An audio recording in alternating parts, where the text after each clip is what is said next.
اعوذ باللہ من الشیطان الرجیم بسم اللہ الرحمن الرحیم وتحسبهم أيقاظا وهم رقود ونقلبهم ذات اليمين وذات الشمال وكلبهم باسط ذراعيه بالوصيد لو اطلعت عليهم لوليت منهم فرارا ولملئت منهم رعبا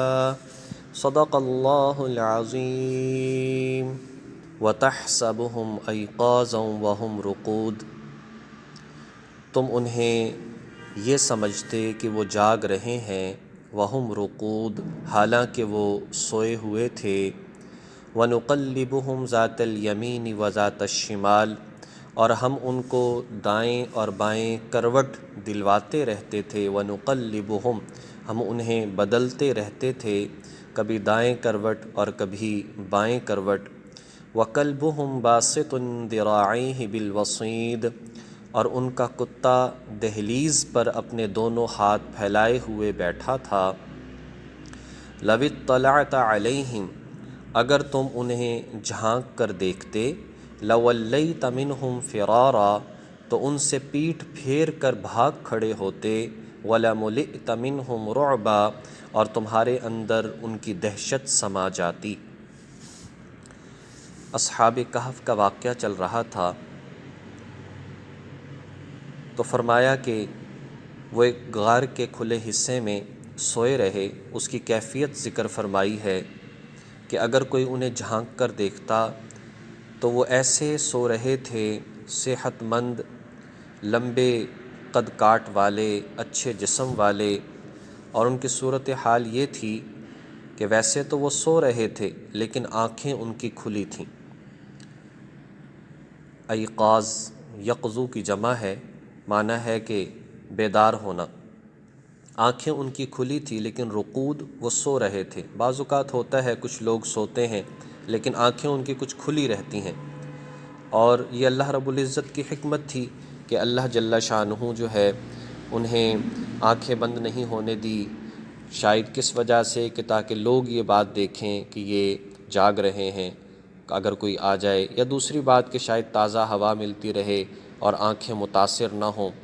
اور دوسری طرف اللہ تبارک و تعالی انہیں کروٹیں تبدیل کرواتے رہے تاکہ جسم کا کوئی عضو جو ہے وہ معوف نہ ہو جائے، ضائع نہ ہو جائے۔ تو کہا کہ اگر دیکھتے تو تم اس سے خوف زدہ ہوتے کہ کیسے جسم، اور پھر شاید یہ بیدار ہیں۔ ظاہر ہے کہ ایسا جو بندہ سو رہا ہو اور آنکھیں کچھ کھلی ہوں، کچھ خوف تو آتا ہے۔ تو ارشاد فرمایا کہ تم انہیں دیکھتے تو اللہ تعالیٰ نے رعب طاری کر دیا کہ اگر کوئی آئے بھی تو ہمت نہ کر سکے ان کے قریب جانے کی۔ وَكَذَلِكَ بَعَثْنَاهُمْ لِيَتَسَاءَلُوا بَيْنَهُمْ اور اسی طرح جب ہم نے انہیں بیدار کیا، بعثناہم انہیں اٹھایا، لِيَتَسَاءَلُوا بَيْنَهُمْ تاکہ وہ آپس میں ایک دوسرے سے پوچھیں، قَالَ قَائِلٌ مِّنْهُمْ تو انہی میں سے ایک کہنے والے نے کہا، کم لبثتم کہ تم کتنی دیر اس حالت میں رہے ہو، کتنی دیر سوتے رہے۔ قالوا تو وہ کہنے لگے، لبثنا یوما او بعض یوم کہ ہم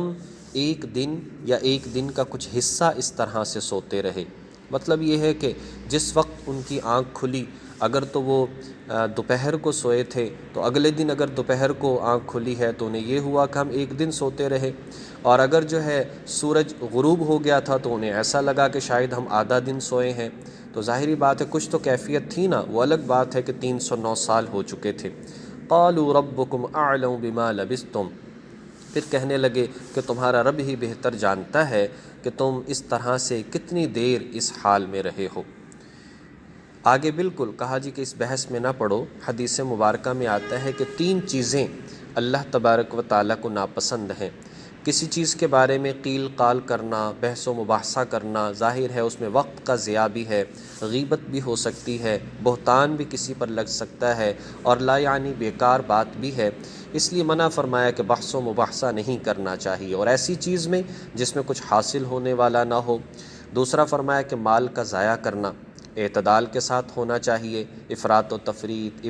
تبذیر اور اسی طرح سے اسراف شریعت نے پسند نہیں فرمایا۔ اور تیسرا فرمایا کہ اسلام میں ناپسند ہے ماؤں کو تنگ کرنا۔ ویسے تو والدین سبھی مراد ہے، لیکن چونکہ ماں کے ساتھ اولاد زیادہ مانوس ہوتی ہے، زیادہ تر ماں کے ساتھ تعلق رہتا ہے، اور پھر اس کا رعب بھی والد کے مقابلے میں کچھ کم رہتا ہے، اس لیے کہا کہ ماؤں کو تنگ کرنا اسلام نے ناپسند قرار دیا ہے، یعنی کہ والدین کی نافرمانی اور پریشان کرنا اسلام نے ناپسند قرار دیا ہے۔ تو کہا کہ اس بحث و مباحثے کو چھوڑو، وقت کو ضائع نہ کرو۔ فَبَعَثُوا أَحَدَكُمْ بِوَرِقِكُمْ هَٰذِهِ إِلَى الْمَدِينَةِ، چنانچہ بھیجو تم اپنے میں سے کسی ایک کو، بِوَرِقِكُمْ، چاندی کا ایک سکہ دے کر، هَٰذِهِ إِلَى الْمَدِينَةِ، کہ وہ اس شہر میں جائے، فَلْيَنظُرْ، پھر دیکھے، غور کرے، أَيُّهَا أَزْكَىٰ، کہ اس میں سے کون سا ایسا علاقہ ہے جہاں سے پاکیزہ طعاماً کھانا مل سکتا ہے۔ فَلْيَأْتِكُمْ، پھر وہ لے کر آئے، بِرِزْقٍ، کچھ کھانے کے لیے، منہ اس میں سے، تو اس میں سے کچھ وہ کھانے کے لیے لے کر آئے، وَلْيَتَلَطَّفْ، اور فرمایا کہ وہ اسے چاہیے کہ ہوشیاری سے کام کرے، وَلْيَتَلَطَّفْ، یہ لفظ جو ہے قرآن پاک کے درمیان کا لفظ ہے، پورے قرآن پاک میں درمیان میں یہ لفظ ہے، آدھے الفاظ اس سے پہلے رہ جاتے ہیں اور آدھے الفاظ اس کے بعد رہ جاتے ہیں۔ وَلْيَتَلَطَّفْ، اسے چاہیے کہ ہوشیاری سے کام لے، نرمی سے جائے، وَلَا يَشْعِرَنَّ بِكُمْ أَحَدًا، اور کسی کو تمہاری خبر نہ ہونے دے، یعنی بڑے طریقے سے جائے۔ ظاہر ہے کہ بستی سے تقریباً 9 میل یہ دور تھے، تو کہا کہ یہ جائے، ایک تو کسی کو اندازہ نہ ہو،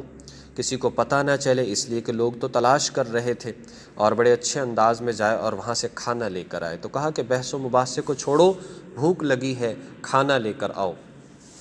اِنَّهُمْ إِن يَظْهَرُوا عَلَيْكُمْ، کیونکہ اگر ان شہر والوں کو تمہاری خبر مل گئی، إِن يَظْهَرُوا، اگر ظاہر ہو گیا تمہارے بارے میں ان کو، يَرْجُمُوكُمْ، تو وہ تمہارے اوپر پتھراؤ کر ڈالیں گے، ہلاک کر دیں گے، أَوْ يُعِيدُوكُمْ فِي مِلَّتِهِمْ، اور یا پھر تمہیں اپنے دین میں واپس لوٹانے کے لیے مجبور کریں گے، وَلَن تُفْلِحُوا إِذًا أَبَدًا، اور اگر ایسا ہوا تو تمہیں کبھی فلاح نہیں مل سکے گی، یعنی اپنے دین میں لوٹا لیا تو کبھی فلاح حاصل نہیں ہو سکے گی۔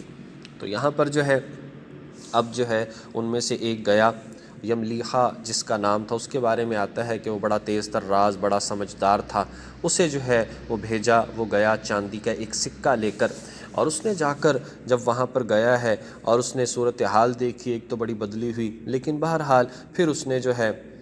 وہاں پر جا کر ایک ہوٹل پر جا کر اس نے روٹیاں لی اور سالن جو ہے وہ لیا۔ جب اس نے سکہ دیا تو وہ سکہ لوگ دیکھ کر حیران پریشان، اس نے کہا جی کہ نقلی سکہ ہے، یہ تو اصلی نہیں ہے۔ انہوں نے کہا جی کہ کوئی اور، اس نے 2-3 اور دیے، وہ بھی ایسے ہی، ایک طرف دقیانوس بادشاہ کی تصویر تھی، دوسری طرف حکومت کی مہر تھی۔ لوگ اکٹھے ہو گئے کہ یہ پیسے کہاں سے لے آیا، اور جب بات ہوئی تو اندازہ ہوا کہ، اور پھر ظاہری بات ہے کہ بات سینہ بسینہ چلتی چلی آتی ہے، تو لوگ اکٹھے ہونا شروع ہو گئے۔ لیکن بہرحال آگے واقعہ جو ہے آگے ذکر کیا ہے کہ جب لوگ اکٹھے ہوئے پھر اس نے کیا جواب دیا، یا پھر کس انداز سے یہ واپس جو ہے ان کے پاس پہنچا ہے۔ اللہ تبارک و تعالی، اصل بات یہی ہے کہ کس انداز میں ان حضرات نے اللہ تبارک و تعالیٰ کو خوش کرنے کے لیے اپنے ایمان کی حفاظت کی، کہ اللہ نے وہ واقعہ قرآن پاک میں ذکر فرما دیا جو قیامت تک پڑھا جاتا رہے گا، اور